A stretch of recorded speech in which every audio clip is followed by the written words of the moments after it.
नमस्कार, स्वागत बा आप सभी दर्शक लोगन के। त खबर बहुत ही शानदार बा और वो बा हिट मशीन खेसारी लाल यादव जी के फिल्म चोरी चोरी छुपके छुपके के बारे में। जो ना के ट्रेलर आप लोग देखनी, गाना भी आप लोग यूट्यूब पर सुन ले बानी।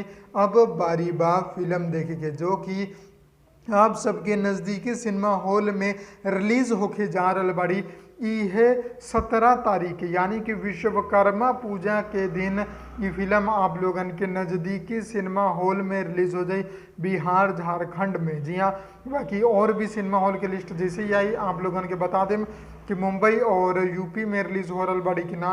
फिलहाल बिहार का तो कन्फर्म हो चुकल बा, जो कि 17 तारीख के रिलीज हुई RVF एंटरटेनमेंट यानी कि निशांत उज्जवल जी के कंपनी द्वारा।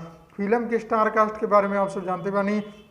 खेसारी जी बाड़े, सहर साहब बाड़ी, संजय महानंद बाड़े और भी बहुत सारा आर्टिस्ट बाड़े, जो कि आप लोगन के भरपूर आनंद दिए। और पूरा फिल्म की शूटिंग लंदन में भइल बा और एक प्रोड्यूसर अभय सिन्हा जी बाड़े, डायरेक्टर रजनीश मिश्रा बाड़े। तैयार रही आप लोग, बहुत ही शानदार फिल्म 17 सितंबर के आप लोगन के नज़दीकी सिनेमा घर में आ रहा बा।